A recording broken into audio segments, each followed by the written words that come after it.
இயேசு சாமி ஒரு கன்னியின் வயிற்றில் பிறந்தாருன்றதுக்கு வைணவத்தில் இருக்கு. வைணவத்தில் இருக்கு. என்ன இருக்கு அதையும் நான் சொல்லிடுறேன்.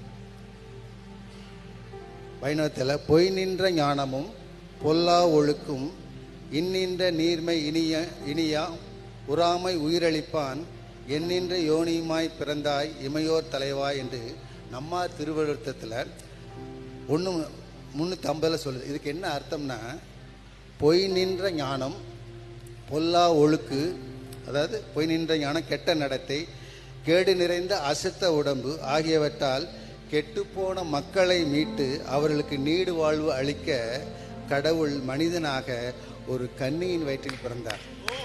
கன்னியின் வயிற்றில் பிறந்தாருங்கிறது வைணவத்தில் இருக்கு சார். அப்போ இயேசுசாமி கிறிஸ்தவ தெய்வம் இல்லை, இந்து தெய்வம் இல்லை, முஸ்லீம் தெய்வம் இல்லை, அந்த தெய்வம் தான். அதே தான் தெய்வம்.